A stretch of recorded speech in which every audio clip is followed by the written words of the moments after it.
Hello, everyone, and welcome back to our podcast for Women by Women. The goal of our podcast is to start meaningful conversations with women who are making a difference in their respective industries and paving the way for young women to follow in their groundbreaking path. The founders of this club, Sabrina Canali and Tiffany Ng, created the Women in Business Club in January of 2021. Our mission is to empower and inform young women about gender inequality in the workplace, so we as a community can strive to make a change. Our next guest speaker is the successful CFO at Inherent Group with experience ranging from accounting to hedge funds. S&P's very own Danielle Klyap is joining us for this episode to enlighten our girls on the lessons she's learned as a businesswoman, taking us through the ups and downs of it all. So without further ado, let's get this episode started. My name is Danielle Klyap. Depends what setting I'm in, which last name I use. I went to St. Francis Prep a very long time ago, and really credit the school with really giving me a great foundation. I received some list of prompts that you had sent me that were really well thought out. I went to school at Pace University and studied accounting. You can talk more about that if you want to. And from Pace University, I went into public accounting, right? Which at that time there were 8 big firms. They were called the Big 8. I think they're called the Big 4 now.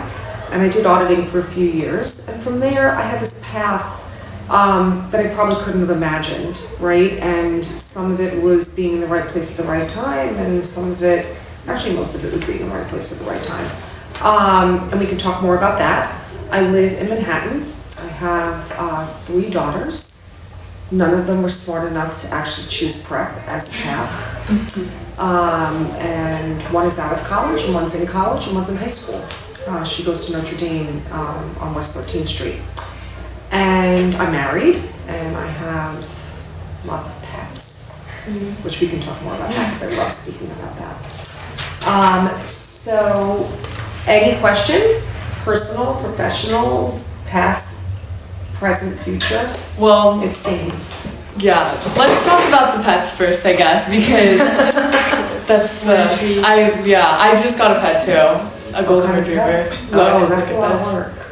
Yeah, a little baby. Oh, that's very cute. Theo. Yeah, super cute. Next time, show and tell. Theo.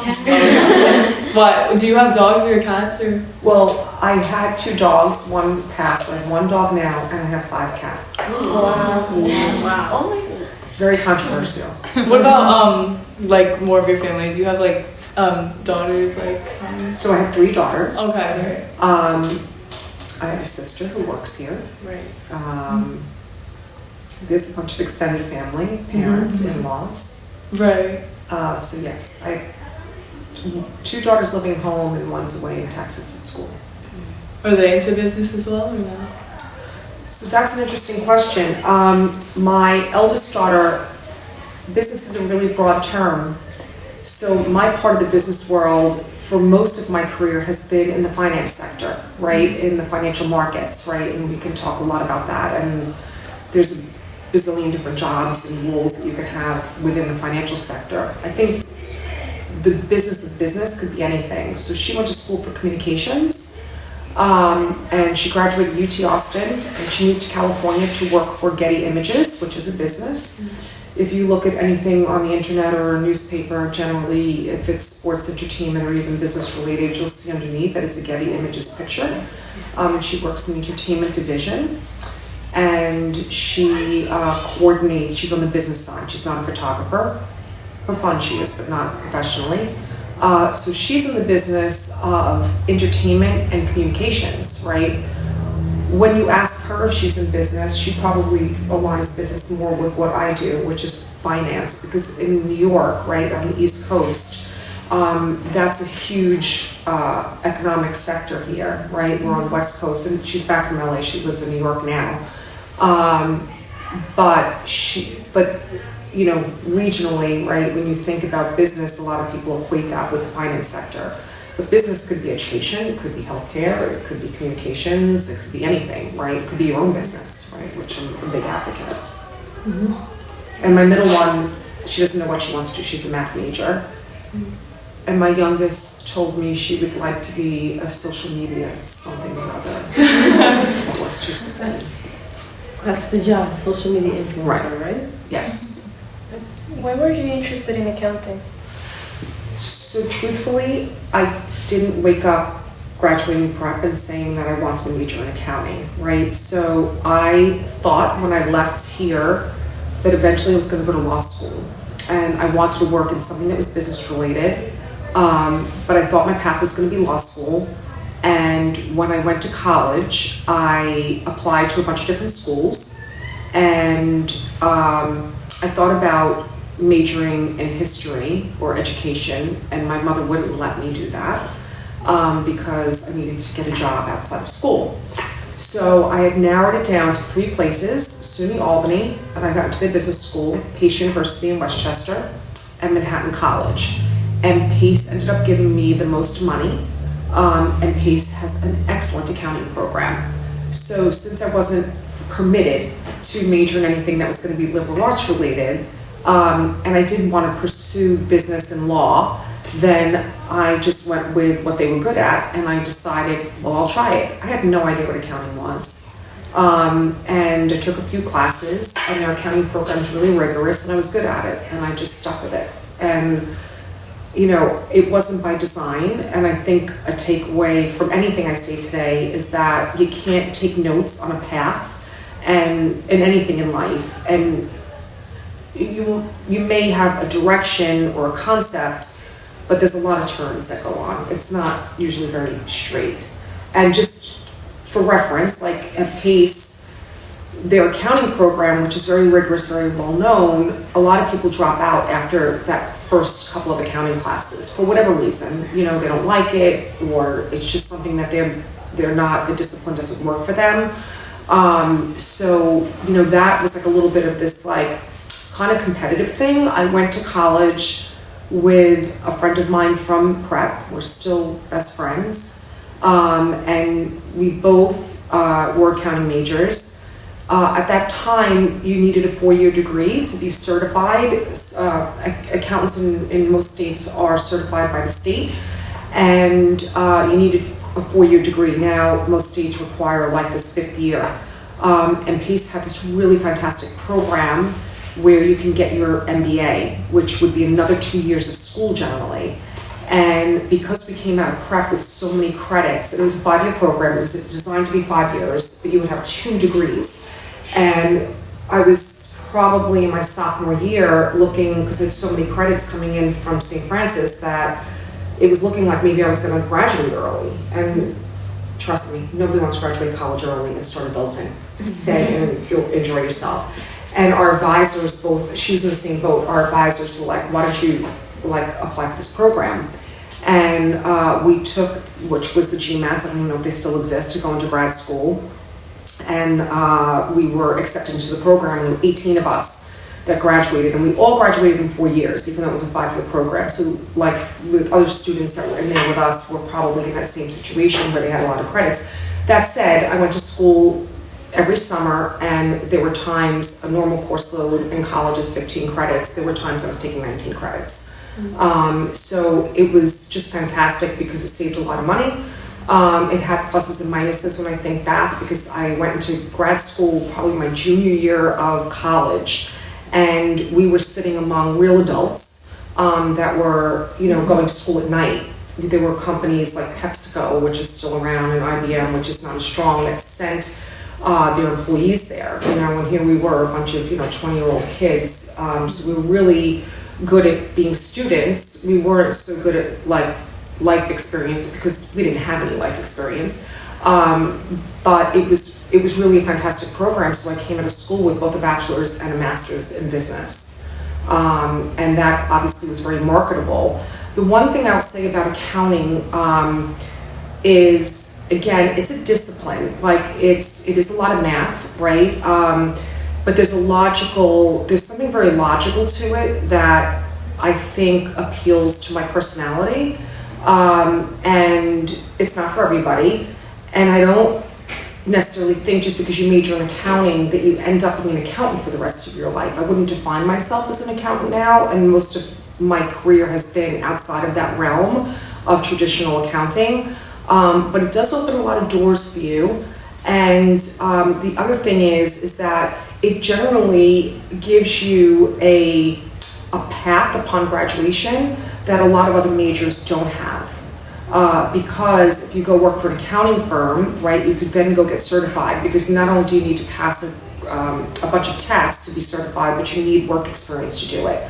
So most people are going to go down that path if they want to be a CPA, which I highly recommend, because those letters are still very valuable to me at this point in my career. But they do.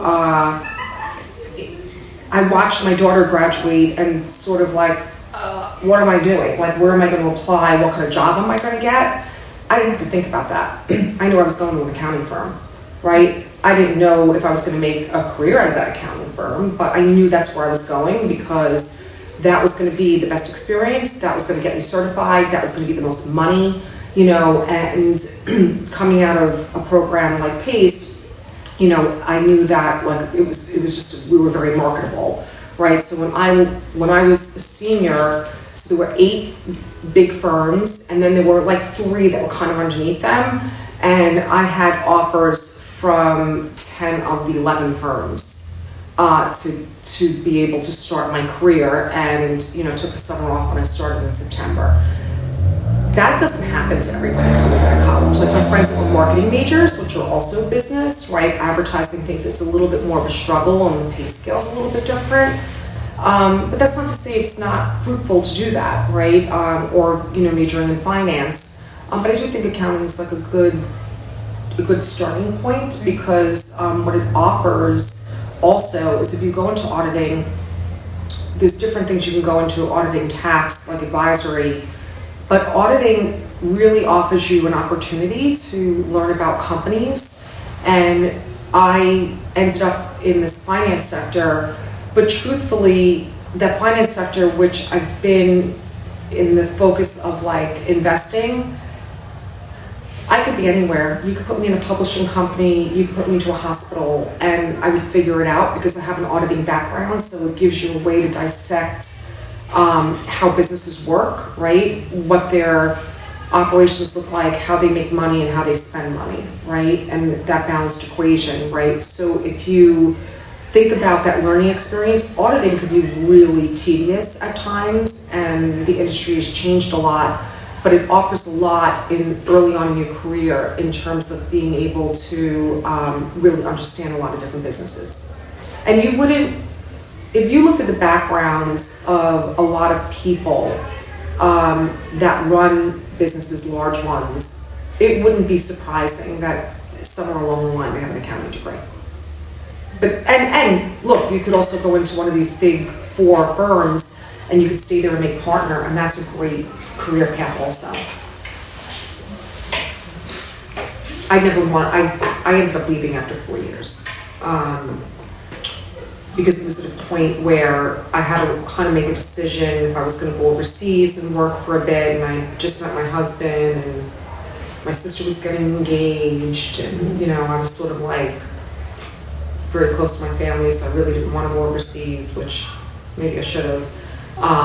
And I kind of didn't, there wasn't a lot of women, it's not a lot of women when I started working in a lot of the fields I worked in, but there weren't a lot of women that were partners that made it appealing for me, right, to be able to see that that's something I would want to have done with my career. And sometimes I think like, oh, that would have been kind of cool to do because you're selling auditing services. I also didn't really necessarily believe in what I was selling. So when you become a partner, you have to go and sell those services. But truthfully, it's a really nice lifestyle, for partners in accounting firms. And if you go down everybody who thinks you're an accountant, even my mother. So it's tax season, you must be really busy. Everybody says that. I know about enough of taxes. I mean, I know a lot now about different aspects of taxes, but I've never been a tax preparer. I outsource my own tax return. But that's another path to go down. And sometimes this friend Maria that I said that we went to school together and we started our careers together, we talk about that often because I think that's also a path to being an entrepreneur, right? So if that was something that you liked and you wanted to do a specialty in that, I I think that's a little bit easier than to start your own business, right? And, have that flexibility and whatever else you might want in life. What do you think like the most important qualities to have as a businesswoman? I posed this to my friends at dinner last night. Really? I did. Because I'm trying to think, are we all in business? 4 of them graduated prep with me. The 4 of us were still very close friends. One's a doctor. So she's really not business because she doesn't have her own practice. One of them said, you better be really resilient. I think the most important qualities, and I'm taking this from the other side of it because I've been working for a lot of years, I think you have to have confidence in yourself. And I do think that women offer something dramatically different than men do. And I don't think that should be ignored in terms of, bringing,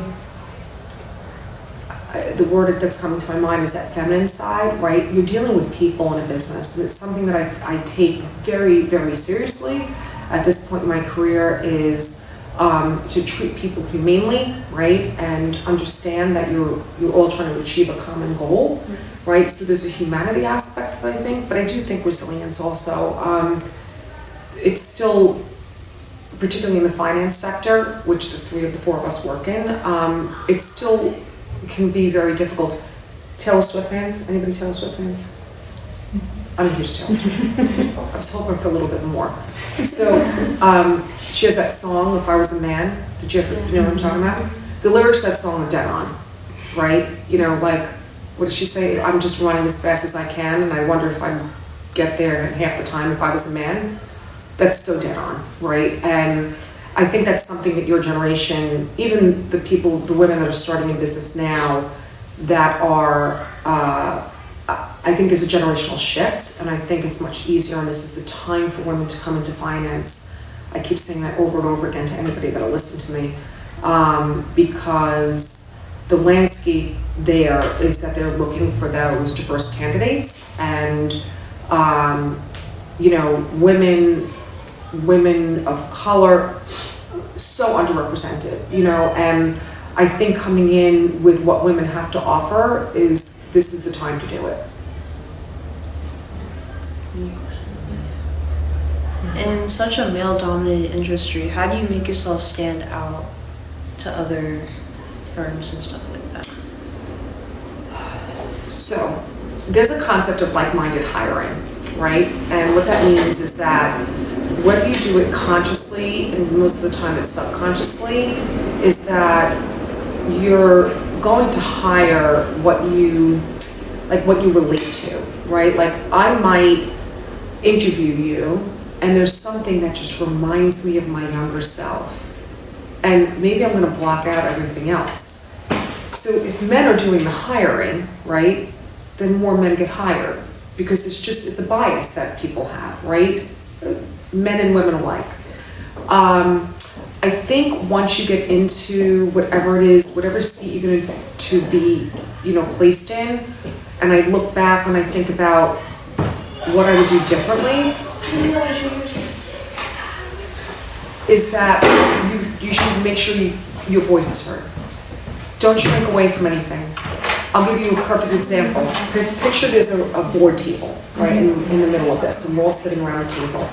It is not uncommon, and I still see it, right, and I've done it, where everybody walks into a room for a meeting, right, the men plop themselves down, and like as a woman, you'll be like, oh, wait, I'll take the chair over here, right, and when they say the seat at the table, they really mean take a seat at the table, right, and I think women are challenged because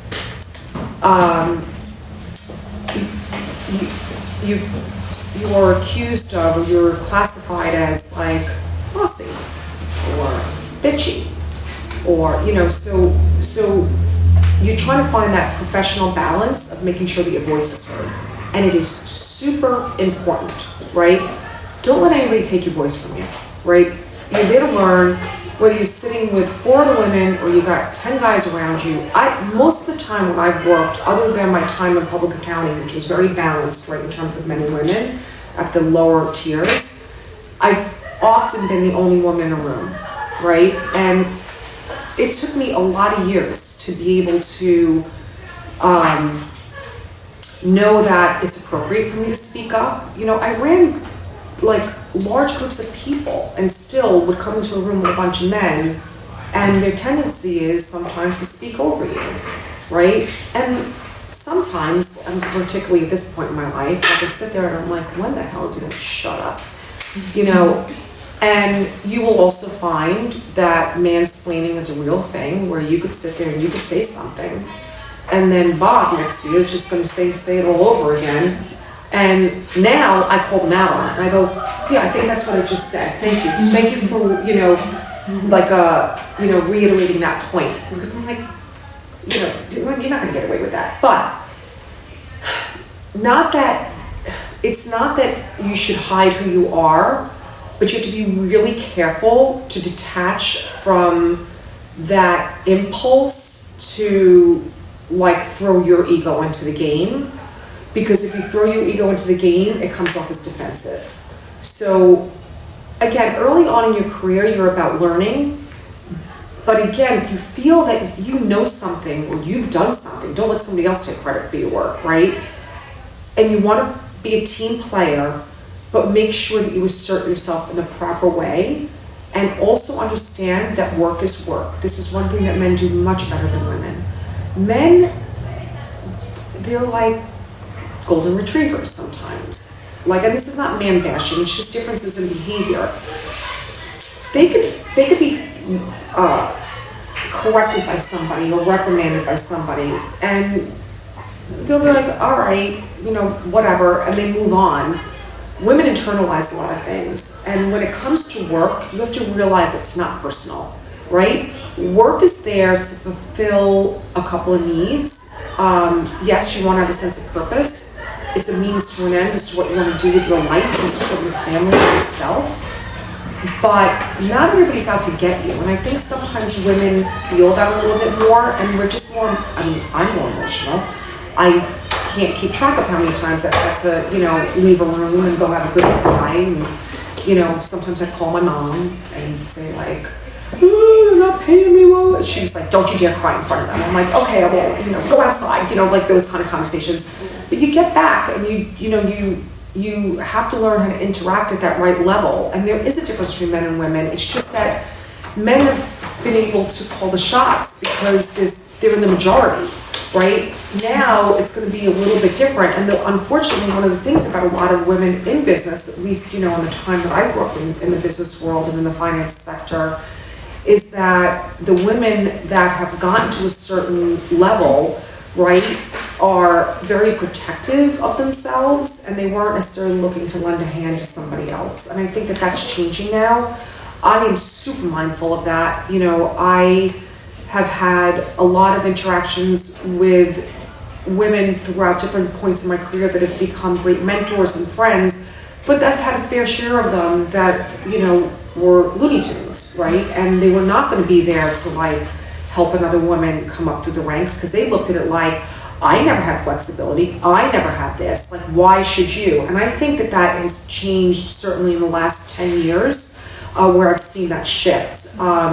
You know, particularly once millennials got into the market, you know, got into the marketplace, and even before, you know, 2020, thinking about what diversity looks like, right? Like, I'm thinking, like, back in 2005, I was asked to start a diversity group within the firm I was working for, and it was a very male-dominated firm, and that really came about because one of our summer interns, which was a man, was sitting in one of the panels. You know, they not only worked, but they were given informational sessions. And he raised his hand and he said, how come I don't ever see any senior women speak? And they were like, oh, we were supposed to do that? You know, and there were women interns also, but it was a man who said it. And all of a sudden they started calling senior women, and they were like, we gotta do something, like, can you speak on a panel? And I was like, sure, you know, and they put together like 5 of us, and then that led to like a diversity group that was really more, so that was back, because it was right when my second daughter was born, so that was back in 2005. And now the world is, you know, even moved further in that direction, which are all positive things, but you really have to be mindful of who you are, what you bring to the table, and try not to act with emotion. You're human beings, we're women, like there's gonna be some of that, but it's not personal, right? And when you try to separate that, that's when it becomes easier to level that playing field. Would you say that the finance field is now oversaturated The finance field, with women or just in general? in general? No, that's not going away. In the finance, I mean, you want to talk a little bit about like what that even means? I mean, there are so many different roles in finance. I mean, for example, for you that you said that you invest right now, you went a little bit like away from the accounting like field and all of that. Would you say that it's easy? It's not easy when investing and all of that? It's hard. It's a really complex field, but it's exhilarating. And so finance means a lot of different things, right? You have banks, you have brokerage, you have sales, you have traders, you have personal bankers, you have commercial bankers, you have investment bankers, right? You have what they call capital markets people. I mean, it goes on and on and on. And all of those different like subsets of the finance industry all also have different disciplines. They need people that know public relations and can communicate, right? They need IT people, right? Particularly now, I mean, IT people are really relevant. You need people who can run an office. You need people who are HR specialists, right? So no, I think the world of finance is incredibly complex.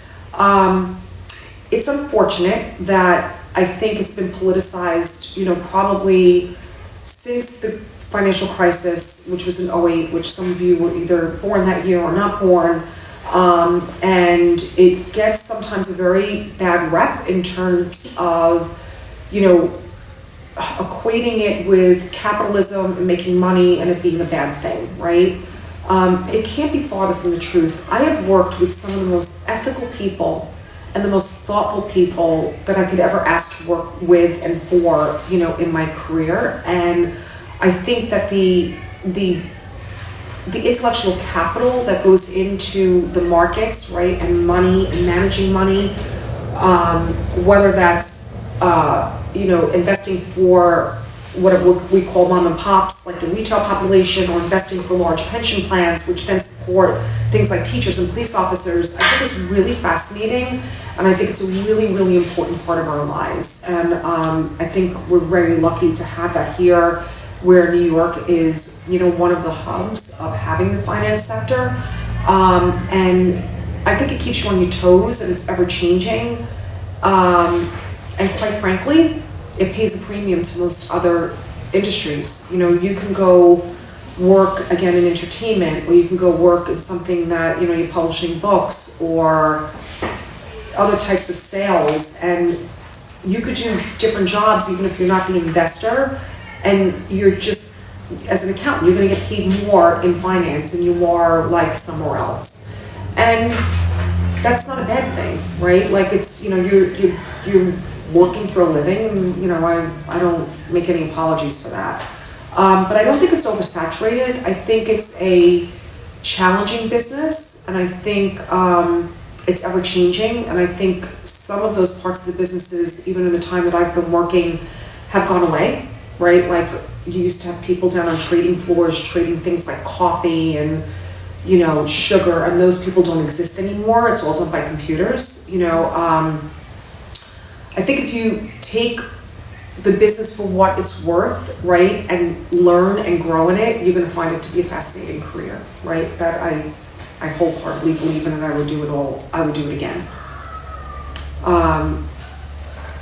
I didn't intend to be in finance. When I was in public accounting, the people that worked on the financial firms, I didn't like the energy about it at all, and I just thought they were rude, and I avoided it as much as I possibly could. Even insurance is part of the financial sector, so I did work in insurance, but I didn't work in like brokerage or banking. And I took a call from a recruiter one day, and this guy convinced me to go on this interview. I really don't even know why. I don't know why I said yes to him. And I went on the interview, and an hour, there was no cell phones back then. I got back to my desk, the interview was in Brooklyn, and I got back to my desk and I got a phone call maybe an hour and a half later, and I was offered the job, and I just resigned from the accounting firm, and I went to a very large brokerage house, and I was doing more traditional accounting for them at that time, and that was the original job, but I kind of never looked back, and it was a really challenging place to work, but I was really had a fantastic career path, and most of the jobs I had, and the way that when I look back on how I ended up to where I am now, they happened because I worked really hard, maybe because I met you and we hit it off, and you then had a job open and you tapped me for it.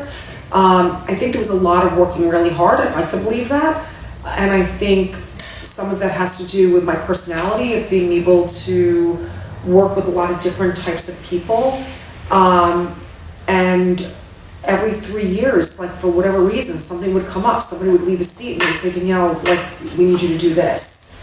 And at some point, it was in the year 2000, they asked me to do this like major project. They were bringing in these consultants from McKinsey, which is like the top of the top consultants. And I didn't want to do the project. I like begged them to not force me to do it. And the CFO, this company is no longer in business. We were the first company to fold during the financial crisis. But they said to me, you can't, like they were making me an offer I couldn't refuse. And they were like, you can't, he wants you to do this. Go do it for a year or two and then you'll come back to the accounting group. And that was like very pivotal because that also was about learning the operations of the business. It was a really difficult project because I knew we were going to end up firing a lot of people, and that's why I didn't want to be involved in it. But we basically went and broke down the whole entire business, every business line that we had. So I got to meet people in operations, and I met people in banking and trading, and I did the project for about 2 years. And then somebody that I was connecting with through the project tapped me and said, we need somebody to be a chief operating officer for a trading floor. And I always hesitantly, at that point I only had one child, and I was like, my first thing was like, I can't do that. Like, I'm gonna have to be in at 7 o'clock in the morning. My husband was a teacher, he left, he was never around. And my husband and I spoke about it, and he was like, did they tell you have to be in at 7? And I was like, no. He's like, so take the job, see what happens. And that was like, it was fantastic. I was in that role for 7 years and was working alongside some amazing people. And then that led, once that company folded, I left with 2 of the people that ran a desk and started a hedge fund. And I was their CFO and their COO, and they were the investors. And we did that for about 10 years. And they wanted to retire, and then I went and started another hedge fund with another guy. So, I couldn't have predicted that path. I don't even think I could have defined what a hedge fund was. I'm really, really, really interested in hedge funds. Actually, that's what I want to do in the future. That's okay, good for you. I intend to be like the manager and all of that. Would you, how did you end up in the hedge fund? Like, how did it work? What was like the environment and all that in the hedge fund? So we started one because we were all out of work. Our company folded, and one weekend we were sort of like, all right, what are we going to do now? And I was pregnant with my 3rd child then, and I was waiting to see what I was going to do next. And then these 2 individuals that I worked with on the floor, they were starting a fund. And so I ran all of the business operations, and they did the investing, and we had about 6 or 7 people, all from Bear Stearns, where we came from, and we started this fund. The one thing I will say, because this wasn't on the list, the prompts, was that would I do something differently? The one thing I've never done is I'm not the investor. I work supporting investors, but I've never been the investor, right? And that was something that I didn't think was like, I just didn't see women doing that. I didn't see women as traders. You didn't see women down at the stock exchange. And I just never saw that to be something that was available to me. It wasn't like somebody told me I couldn't do it. I just never dreamed of doing it. And that's important when you are in the world of finance, because if it's something that you think you can do or would like to try to do, you are then the person that's controlling the revenue. I'm not controlling the revenue. I'm counting the money. I'm running the business. I can help grow the business by getting us new investors. But I'm not the one producing the investment returns. And that's a very limiting factor, right? Even, at this point in my career, is that I'm actually not at my last firm anymore. I wound it down in the fall, and I'm looking for something new. So if I'm going to go to another hedge fund, it's not only about is the role right for me, but it's about, do I believe in the person that's going to be getting the investment returns? Because my success is dependent upon that person actually getting those returns, because I'm not the portfolio manager. And if I was to do it again, I would make sure I knew how to do that, right? It's not something I ever did, so I never thought about doing it. And, at this point, I'm not going back to do that. So my advice would be, if that's the business you want to be in, is alternative investments, which hedge funds are an alternative investment, make sure you know how to invest, right? Be the person who's making the money. So networking in business is very important. So how were you able to network when first entering the field? Yeah, so networking. So I was really terrible at it. My network from the beginning of my career, it's actually quite strong, because public accounting it's almost like an extension of college.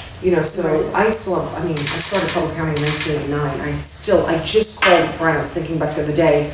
I was interviewing for an investment firm that handles the wealth for a famous singer. And I really don't know much about entertainment, the business of entertainment. I know a little bit, but not much. I know there's royalties involved and blah, blah, blah. So I didn't know, he thought he was still living in California. And I called him. We were friends in 1989. I haven't seen him probably in about 8 years, right? So that network's really strong. And then somewhere in the middle, and this is just life, I got married, I had 3 kids, I'm working, there's only so many hours in a day. So when I found myself, with this business winding down, I was like, oh geez, I don't have, where is my network? Half of my network's retired already, because they were men that were older than me, right, that were working in finance, and ended up incredibly wealthy and said, I'm done, and that has been something that I've been working on for the last probably 6 months, is to think about establishing that network. And again, big advice. How do you do it? You don't have to be friends with everybody. That would be exhausting, and you're not gonna like everybody. But every connection that you make, and LinkedIn I think is wonderful. I don't think it's wonderful for finding a job, but it's wonderful to keep track of that network, right? And be active on LinkedIn and reach out to people. People like myself, it's hard to, when you're in the middle of working and trying to manage life, to connect with everybody, but find those people, ask them questions. If you get an internship, keep in touch with those people, right? And that might mean just touching base with them. And it's a give and take, because it's not only about what you can get from them, it's about, I don't know, maybe you're out of work someday and you realize there's a job available. When you know that and you're in touch with what's going on around you, it really becomes really important. And I have been so grateful for the people now in my network, now that I've, sort of pulled it together of okay, who do I know, who do I contact? It's really been interesting to me, because it's not something I ever had to think about before. And I think a lot of that had to do because I was raising kids, and there's just a limited amount of time that you have. Where now it's about making sure that you're part of networking groups. Tonight I'm going to something that my church had in the bulletin that was some organization, I never heard of them, and it's entrepreneurs that are Catholic that wanted to have businesses that aligned with their values. And the person that's speaking is actually an investor. I don't know the firm. And there's about 100 people going. So I signed up to go, because I'll probably meet 2 people there that I'll connect with on LinkedIn, and you just don't know what that person is going to do for you, or what you could do for that person. A friend of a friend, she was out of work before I was, and she was so good at and she was a woman, at that time I really didn't even like her. I found her to be abrasive. But anyway, she was reaching out, she was out of work, and I was trying to, say, all right, who can I introduce her to? And I know somebody who's at the Federal Reserve Bank of New York, who's very high up there, and she has a job now, but she hates it, so she's looking for something else. And she's trying to get into the Fed or something in not-for-profits. And I introduced her to two people. One was somebody I worked with that runs a foundation that we managed. And she just thanked me the other day and said, this was the best introduction you could have given me. And, whatever, I'm looking for something in not-for-profit. And I just set up drinks to go with this woman from the Federal Reserve Bank that's hard to nail down, with this woman Genevieve and me. And I don't dislike Genevieve anymore, she's wonderful. But anyhow, that networking thing is work, but do it from day one. You meet somebody from an internship, link in with me now. You don't know where I'll be when you're coming out of college. And just spend time doing it. Women are naturally people that put their head down, they plow through work, they'll run through a brick wall, they're usually multitasking, and the person that gets left out in the end is usually themselves. Don't let that happen to you. Because you're the only one that's going to protect yourself from that. Nobody else is going to be looking out for you. What about Pace University and how they set you up for your career? Did you get a lot of opportunities when you were starting out in accounting? And yeah, I had 10 job offers. Just because you graduated from that program specifically at Pace, or just because of your... they came on campus, they recruited, and Pace, I don't know if they still have it, but they had what they called a co-op program. And they found you summer jobs and even part-time jobs. So I'm trying to think, I think I was a sophomore, and I applied through the co-op program for, I worked for Scholastic Publishing. And I did a summer job there, and then they kept me on, and I would commute a couple days a week from Westchester. And I worked for them for probably, 2 years. Senior year, I worked for one of the professors who had a accounting practice. But I thought that at that time, I thought they did a very good job when they had a lot of on-campus recruiting. I think when you start thinking about colleges, right, this country has taken college into a whole new level. When my kids said to me, what was Pace ranked? I'm like, I don't know what it was ranked, but why don't you run fast to catch up to me? You know what I mean? So, I look at local schools like Pace. I think about the SUNY schools like Albany and Binghamton. I think about Baruch has an amazing accounting program. So all of those schools still will do well, in terms of recruiting here, in New York, at least in accounting. I don't know about other things.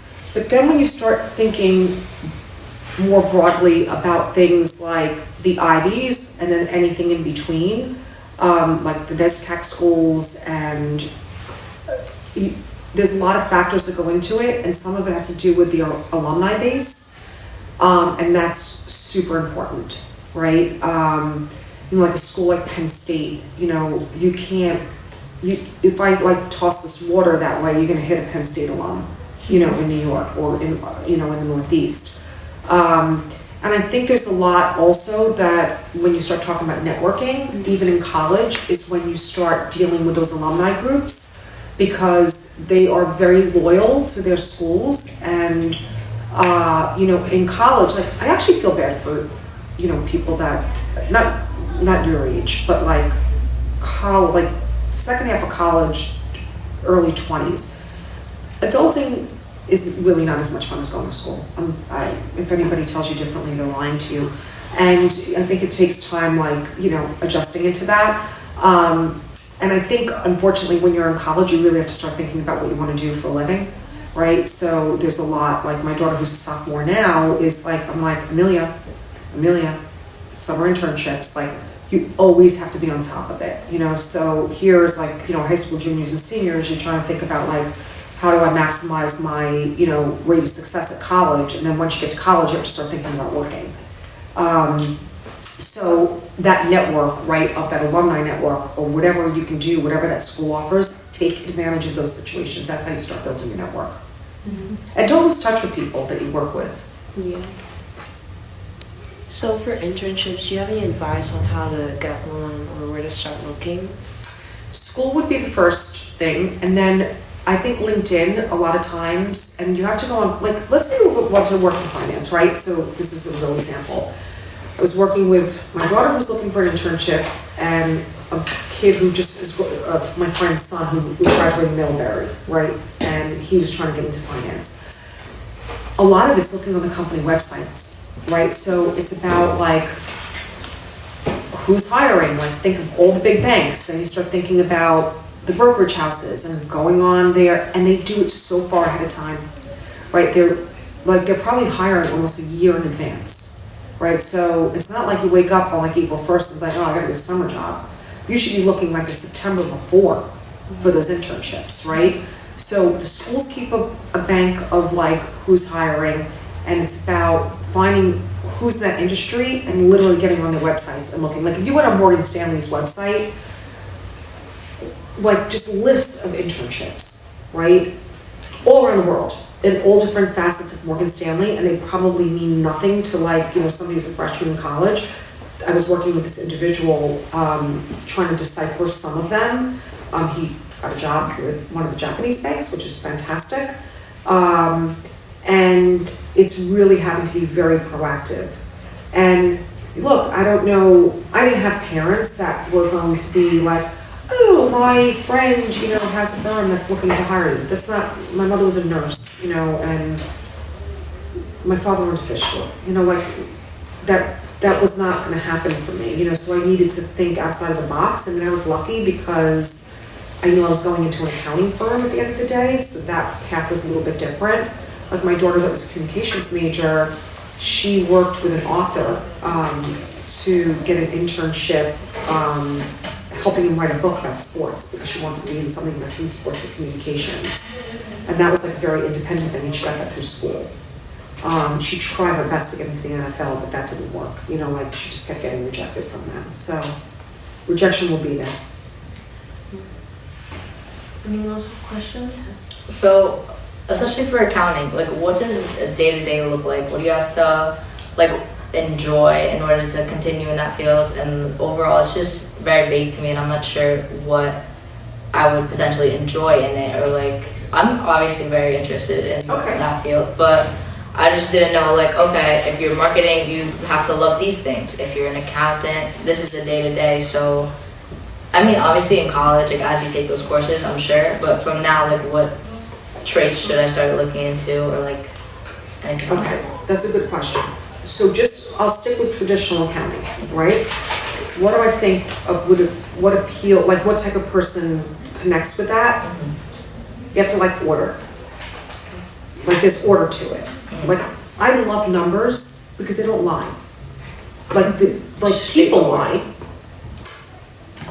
They're tricky, but there's like something like magical about them in a way. Like they tell stories, they tell the truth, and there's a certain order. There's no gray area. Like law. It depends, but they're like, you can't get away from the reality of numbers at some point. Like the story that they're going to tell, like, and this is getting further on in your career, like when you're presenting analysis, right? There's different ways maybe you could think about things when you see what the numbers produce. But a typical, and I'm not talking about auditing, I'm talking about like nuts and bolts accounting, like what you would learn in school. It's about analyzing financial statements, right? And producing financial statements, right? And it's you have to be comfortable working with data, and there's a part of accounting in traditional accounting roles that I like sometimes, but I don't think I like it anymore, and I've moved away from that, is that there's a cyclical nature to it. Some people really like it because when a company has to close the books and you're going to be their accountant and you're closing their books and doing the actual accounting, adding up all the money and where are all the expenses and doing all the reconciliations, you know when that happens every month, right? So like the first 10 days of a month, I'm really busy, and then like you're doing cleanup the next, I don't like that anymore. I like dealing with problems and solving problems and thinking about moving businesses forward. But you have to have some of that like need for organization and symmetry and things of that nature. And you do have to be comfortable with numbers. when you work with them enough, and that's for traditional accounting. Like if you were working in tax, which also accountants do, right? That's a whole different time frame, right? You're, say from February to, April 15th, you're really, really busy. And then you get really busy like later on in October when everybody that's on extension is, that's like more quarterly. It also depends upon whether or not you like dealing with people. You could be in tax individuals, right? And that's a really personal like relationship that you have with people doing their tax return. Or you might be in tax on a corporate level, right? And then you have to pay attention to like what Donald Trump is saying because, there's meaningful impacts, right? So I think the math and the logic is something that you have to feel comfortable with and thrive in. And attention to detail. For sure. That's important. I don't know anybody that's an accountant that doesn't like numbers, because it's what you're working in. But it's more than that because there's a lot of qualitative aspects to it also. And I would say that out of the coursework, you probably have like half of it is true nuts and bolts accounting, and then there's, if you're really good at it, like if they still teach it, like accounting theory and practice is like super important to be able to understand that. But I don't think you have an appreciation for that until you're like working for a while. Yeah. Thank you. Any other questions? If you weren't in business or the financial sector, is there another field you would have been interested in?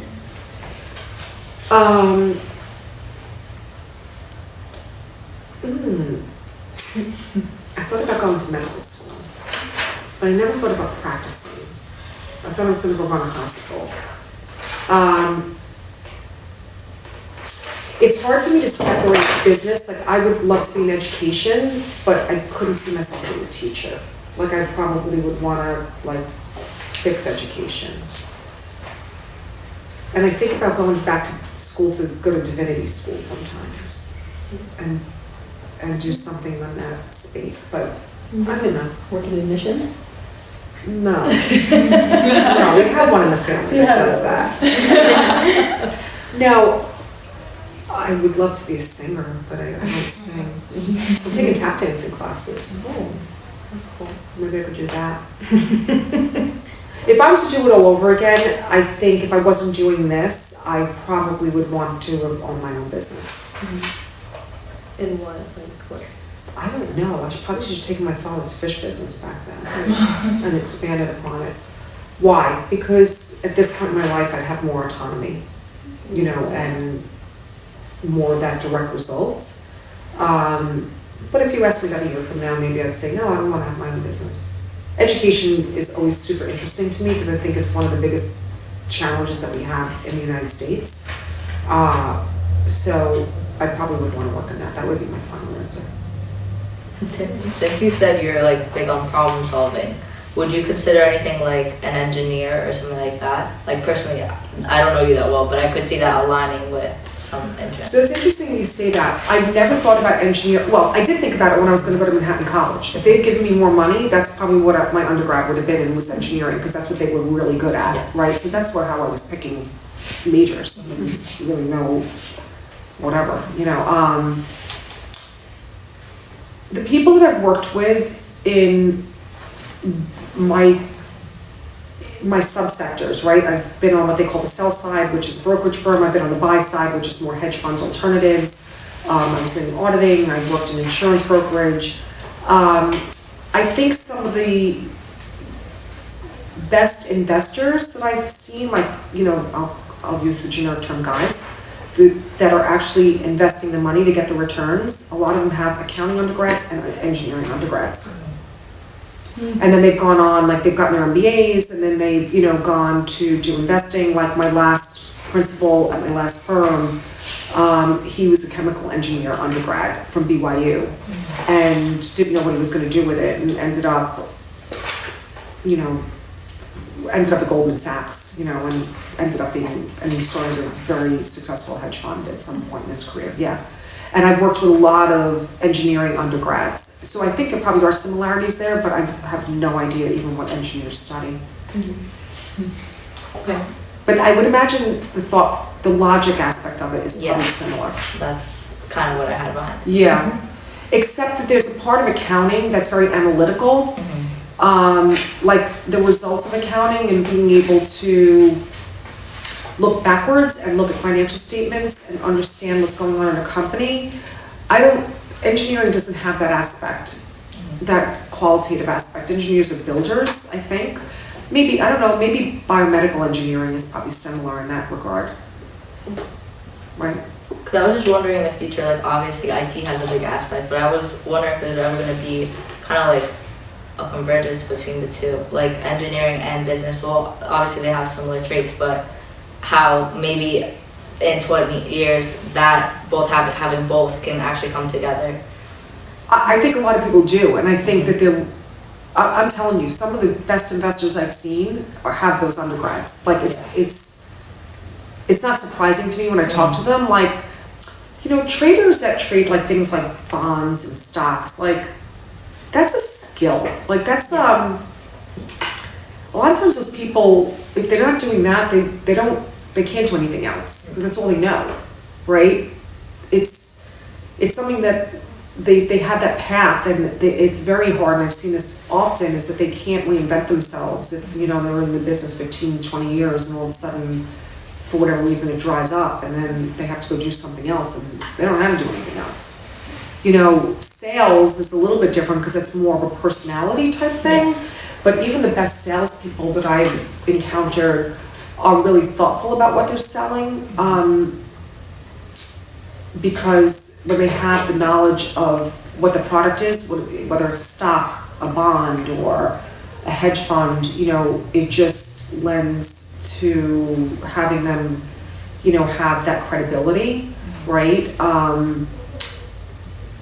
But not all salespeople in the finance world are what I would call necessarily overly intelligent. You know, they're nice enough. They're people, you know, and it works for them. But that's different than, like, I don't know many engineers that went into like selling bonds. Yeah. They're usually like the portfolio managers or structuring people, like, because there's a whole aspect of finance called structured products, where, you know, they take mortgages and they group them all together and they create another security out of it. Like, that's more of that type of thinking. Yeah. Is that what you're thinking of majoring in? I'm kind of like, in the past couple weeks I've been researching like what different kinds of engineers do, but I was trying to see, I was honestly I'm gonna go for college for accounting, but I wondered if technology had anything else that could build up on business level. Like, I don't know if I would go into business with, or like even opening like an electrical company, if you need like a partner in that company, like then That's right. to have the business backing for a science-based degree. That's right. As a matter of fact, another good friend of mine who's a graduate here, and his son graduated here, he went to Pace and he majored in finance, and then he decided he wanted to be an electrician, and he's out of school maybe 2 years now, and he's now working. He doesn't think he's going to go down the path of being a union electrician, but he's working for an electrician's business, right, and using those analytical skills. I thought he should go down the path of, you know, getting into the union, because then he could run his own business, because he's got the business background.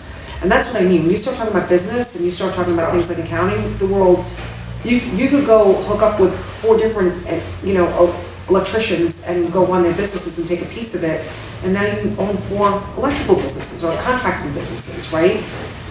Doctors are terrible generally at matters of money, right? That's another thing I would love to be, you know, involved in, is just, which now you see that consolidation of medical practices, because they can't handle the back office aspect of it.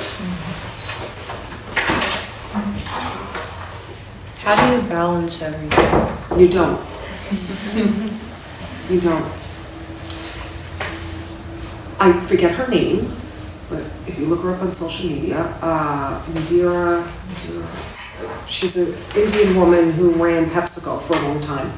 She's a rock star, and she has kids. And for whatever reason, it comes up on my Instagram feed constantly of blurbs of her speaking, and she makes me laugh all the time because her kids are grown. And people ask her about balance and how did she do it? And she says, no, I was terrible at it. If you see me, and some other person, I don't know if it was her or somebody else said, if you see me succeeding at work, it means I'm failing at home. I don't believe that. I don't believe that at all. I mean, if we could test that and bring my kids in here. Actually, my oldest daughter is really vocal about where I've succeeded and failed.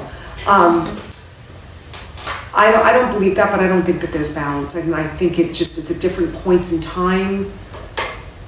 Things are going to feel really chaotic.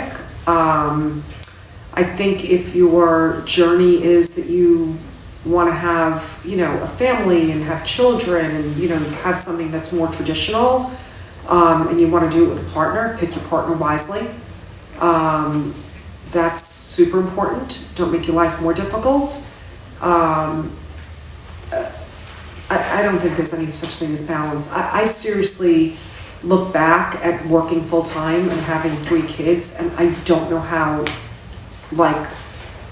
I didn't lose any of them, on the street somewhere, and getting them to school every day and making sure they got through school. I mean, the jury's still out on the last one, but we'll see. She hasn't gotten out of the house yet. You do your best. But the one thing I was always adamant about is I will say, and maybe my kids will say differently, that I didn't miss much of what was going on in school. That was really important to me. And if I had to get up from my desk, when I was on the trading floor, I had a really great assistant, and she would know that I had to be, at reading time at X time, and I would go. And part of that was my husband is a teacher. Teachers have a lot of time off, but they have zero flexibility. And I would make sure that I was there for everything. I was the class mom, I was the Girl Scout leader. And where it comes out is out of yourself. So that's where you don't have the balance, because it's just somehow women find a way to make 30 hours out of a 24-hour day. That's my opinion. Mm-hmm. And everybody does it differently, and I don't know that there's a right or wrong. I've had friends that their husbands were firemen and they were the primary caregiver, 5 kids, and, they commuted to the city. The one conscious decision I made was I never moved out of Manhattan because I worked way too much, and if I was commuting, I just felt that I was never going to be part of their lives growing up. So I had a really, modest apartment at the time, and it was always full of toys, and I would go out and see my friends and say, oh my God, what I wouldn't do for a closet. And sometimes I would get in the car and cry, and my husband would say, do you want to move out of the city? I would say no, and then we'd move on. And then they grew up and the toys went away. Now I just fill it with cats.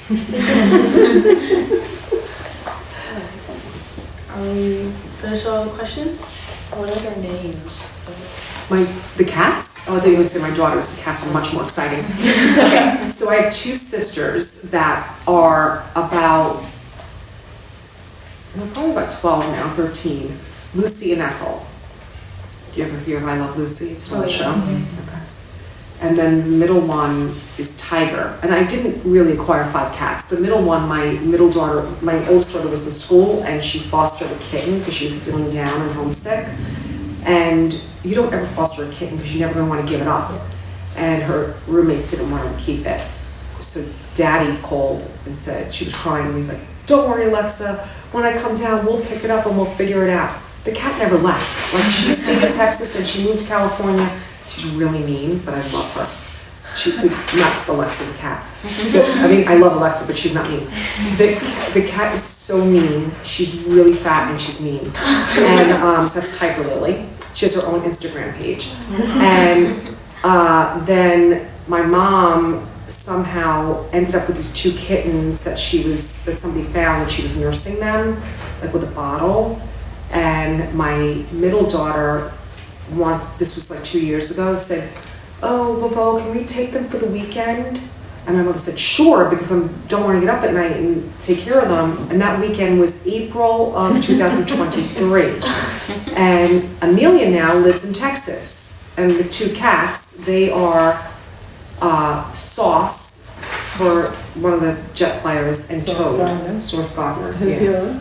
Toad. The stupidest names. Oh. And Sauce is actually, they're both really cute and they look very different. They're both, we assume they're sisters because they were found together. They were like really tiny. But Sauce is like not nice to the other cats. And it's been a problem. Like, yeah, talk about balance. I spend my days looking for a job and trying to have some psychological interventions with cats. But they're very cute. Yeah. And the dog's name is Revis, which is also was a player on the Jets. I don't think he's playing anymore. No. And she's a girl anyway. Oh. Yeah. Okay. And our dog before that, Lisa has all Jet names. Because you told me Boomer and Right, the new one is Boozer or something. It's an old Jet player. Boomer. No, Boomer's the Oh. dog that died. This one's Boozer, and she's got Klecko, and then there's a cousin. We all have Jet names except for my one dog that just passed. He was named Carter. He was a big Rottweiler. He was gorgeous, and we kept his name because of Barry Carter on the Mets. Oh, okay. So we deviated that one time. Is the dog scared of the cats? No, No, really? Because No, in my the house, big my dog- dog's scared of the cat. no, they're not. The only one, the mean one. Everybody's afraid of the mean one. I'm afraid of the mean one, but I love her. So I'm probably only gonna have 2 cats at some point when everybody moves out. Yeah, right? A little bit. Well, before we end, can you share one piece of advice or story that you want us to remember? I feel like the ending, you always remember the ending. Like, even if you don't remember a lot of it, that you always remember the ending. Oh, so there are a lot of funny stories. I wish I wrote them all down. I mean, they're interesting. There was a question on there that talked about, was it something like the thing I was most proud of? Was that one of the prompts? Or your most rewarding moment. My most rewarding moment, right? So I just want you to keep this in mind, right? Because I thought about this and we were sitting at the table. Bye. I thought about over a long career in different environments, like what was my most rewarding moment? And this is what came to me, which was surprising to me. It wasn't when I was promoted to senior managing director, which was like a big deal for a woman like at Bayer. That was like a huge accomplishment. It wasn't when I hit a target of like, a certain amount of money. Like you think that that's gonna like, and just the world of finance is so heavily tilted towards like your bonus that like your whole identity starts at a certain time of year starts around like what your bonus is going to look like. I don't know if you've ever seen Christmas Vacation, but like it's that on steroids, right? The firm I was working for that went down in 2008, Bear Stearns, it literally imploded over a weekend, right? It was gone, right? And with that was a lot of like loss of personal wealth, right, for myself and the 12,000 employees that were there. JP Morgan had to rescue us, and like our stock, which a lot of what we got paid was our stock, was like trading somewhere close to like $100, and JP Morgan bought us for $2 a share. So all this wealth was like wiped out. We were all out of jobs, and I was staying on to, and then we negotiated with them. We were getting severance packages, and I had to figure out what I was going to do with these like 270 people that like I had some responsibility for, and a lot of leadership left. And over the course of those couple of months,